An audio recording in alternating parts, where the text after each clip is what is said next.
Teman-teman yang berbahagia, berjumpa kembali dengan saya Dr. Andris, spesialis kedokteran jiwa dari Rumah Sakit EMC Alam Sutera Tangerang.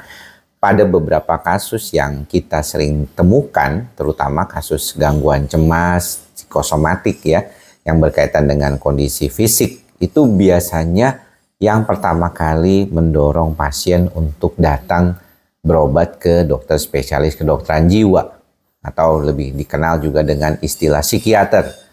Jadi banyak di antara teman-teman yang mungkin mengalami gejala fisik, biasanya teman-teman akan datang ke dokter umum dulu ya, atau dokter spesialis penyakit dalam, jantung, THT, saraf ya, sesuai dengan keluhan teman-teman. Tapi ketika dikaitkan dengan pemeriksaan yang ternyata tidak mendapatkan hasil yang mendukung dari keluhan tersebut, artinya semuanya normal. Maka teman-teman biasanya akan mencari alternatif lain, yaitu ke dokter spesialis kedokteran jiwa. Saat ini sih saya rasa memang sudah lebih baik daripada dulu. Waktu mulai pertama saya mengedukasi di YouTube channel di tahun 2010 ya. Tapi bukan berarti tidak ada stigma. Banyak di antara kita yang masih membuat stigma terhadap pelayanan kedokteran jiwa, khususnya psikiater. Ya, dalam hal ini mengapa? Karena banyak yang merasa, rasanya kalau nggak ada sakit fisik, kenapa harus ke dokter dan makan obat dari dokter jiwa? Saya mau sedikit jelaskan tentang mekanisme masalah gangguan kecemasan yang berkaitan dengan gejala fisik atau dikenal dengan psikosomatik. Dan saya berharap teman-teman bisa sedikit memahami kondisi seperti ini, bahwa hal ini sebenarnya bukanlah yang biasa baru terjadi saja. Sebenarnya sudah lama. Cuma dulu sebagai dokter sendiri saya tuh tidak terlalu memahami kondisi ini. Waktu kami diajarkan di tahun 2000-an saja, saya itu masuk pendidikan kedokteran umum di FKUI tahun 1997, itu sebenarnya pendekatan biopsikososial itu sudah ada. Ya, pendekatan psikosomatik sudah ada. Bahkan di bagian penyakit dalam di FKUI ada bagian psikosomatik yang khusus pada kondisi tertentu mempelajari tentang masalah body and mind itu. Tapi dokter-dokternya yang juga tidak terlalu peduli. Sampai sekarang juga masih banyak kok teman-teman yang mungkin ditatap heran atau bahkan dinasehati, jangan makan obat psikiater, nanti lo kenapa-napa sama dokternya. Stigma itu bukan cuma terjadi di kalangan awam, tapi di kalangan profesional kesehatan sendiri. Kenapa? Karena berbeda dengan penyakit fisik, keadaan yang berkaitan dengan kecemasan, gejala fisik yang berkaitan dengan kecemasan, itu dianggap sebagai kelemahan dari iman orang tersebut. Ini yang menarik nih. Jadi padahal gejalanya fisik nih, tapi dikait-kaitkan dengan bidang yang lain yang mungkin tidak terlalu banyak berhubungan langsung ketika terjadinya gejala-gejala psikosomatik. Jadi kalau gejala psikosomatik itu muncul dari mana? Pertanyaan itu dijawabnya sama saya sebagai ahli di bidang psikosomatik ini adalah dari sistem saraf otonom yang berlebihan. Sekarang pasien udah pada paham. Dari mana itu sistem saraf otonomnya bisa bergerak berlebihan? Karena amigdalanya terlalu aktif. Luar biasa. Sekarang teman-teman sudah mulai memahami ya. Bahkan kalau pasien saya bertanya, saya sudah bilang, wah pokoknya pasti sekarang udah pada paham ada nervus vagus, vagal reflex yang sering ditemukan juga pada beberapa kasus. Misalnya yang mengapa sih lambungnya nggak enak tapi jantungnya yang berdebar-debar. Kenapa sih lambungnya nggak enak tapi kepalanya keliengan. Sudah bisa dijawab sekarang ini oleh berbagai ahli juga. Tapi tidak semua sayangnya. Jadi banyak di antara teman-teman yang masih mungkin kebingungan. Apalagi kalau merasa diri itu makin cemas karena apa yang terjadi itu tidak dipahami, tidak disadari.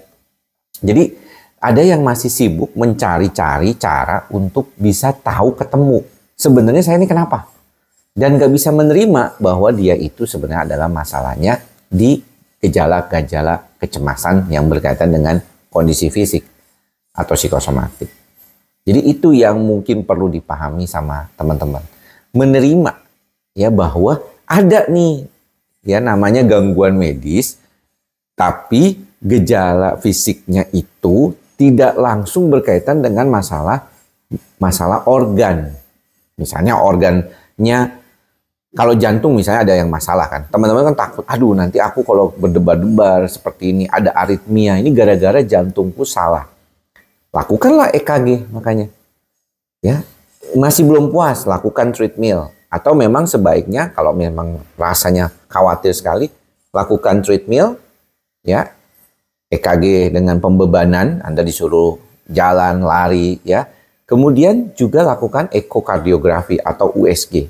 Tapi kalaupun di tempat teman-teman itu nggak ada tersedia pemeriksaan seperti ini, pemeriksaan auskultasi biasa, asalkan dilakukan oleh seorang ahli jantung yang benar-benar memahami kondisi teman-teman juga, itu pastinya akan memberikan kenyamanan buat teman-teman.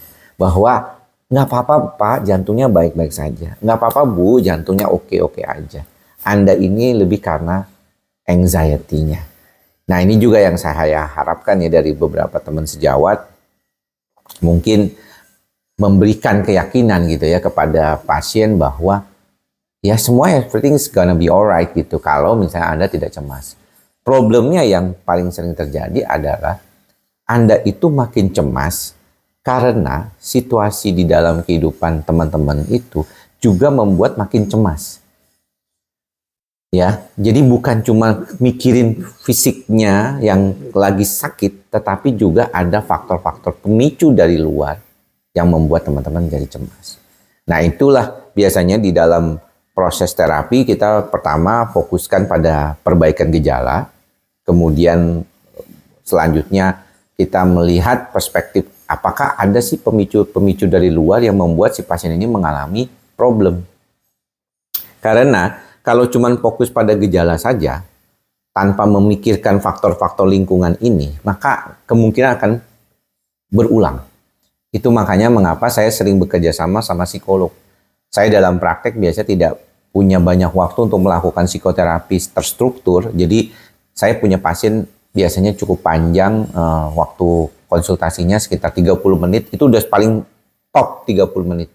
Tidak lebih dari itu. Ya, karena banyaknya pasien antrian ya. Walaupun sudah saya batasi ya, saya tidak lebih dari 20 ya per kali praktek biasanya. 20 sampai 22 paling banyak. Dan kalau misalnya teman-teman melihat dari kondisi teman-teman yang mengalami gejala-gejala psikosomatik dengan latar belakang kondisi fisiknya terkait dengan kekesalan hidup, pingin kesel ini, kesel itu, banyak kecewa ini, banyak kecewa itu, hubungan dengan orang lain tidak terlalu baik, hubungan dengan teman-teman juga tidak terlalu oke, dan merasa kayaknya tuh nggak stabil, maka ada baiknya teman-teman belajar untuk mengelola diri teman-teman. Ya, saya sudah pernah berkali-kali mengatakan hal seperti itu di video-video yang digabung dalam playlist Sembuh Tanpa Obat. Tapi kalau nggak bisa sendiri, konsultasi sama psikolog atau psikiater yang juga melakukan psikoterapi. Karena juga psikiater yang melakukan psikoterapi tidak banyak. Psikolog yang melakukan psikoterapi untuk kasus-kasus psikosomatik juga tidak selalu banyak. Tapi setidaknya mereka bisa memahami bahwa sumber kecemasannya itu ada, tapi tidak mampu diadaptasi baik oleh si pasien. Ya, jadi sedikit paham ya tentang proses ini. Pertama, bagaimana teman-teman sadar dulu bahwa teman-teman itu mengalami psikosomatik, ada dasar kecemasan yang dialami. Kemudian teman-teman mencari pengobatan tanpa takut terstigma, tanpa takut ketergantungan obat kalau harus makan obat. Karena pada dasarnya kalau pengobatannya itu stabil, maka teman-teman bisa berkomunikasi nih sama dokternya. Dok, saya mau pakai mana sih kalau bisa lepas obat? Tanya sama dokternya, jangan tanya sama dokter lain ya. Kalau dokter lain yang nggak paham teman-teman, ataupun yang nggak memeriksa teman-teman, nggak usah ditanya, apalagi di media sosial gitu ya. Jangan komentar di sini, dok gimana caranya lepas obat? Ya, secara umum bisa dibantu. Tapi detailnya, teman-teman harus tanya sama teman-teman punya dokter yang memberikan obat kepada teman-teman. Itu yang penting. Dan setelah memberikan pengobatan kepada diri sendiri, membantu diri jadi lebih baik, lanjutannya adalah how to maintain. Bagaimana tetap mempertahankan kondisi seperti itu jangan lebih baik.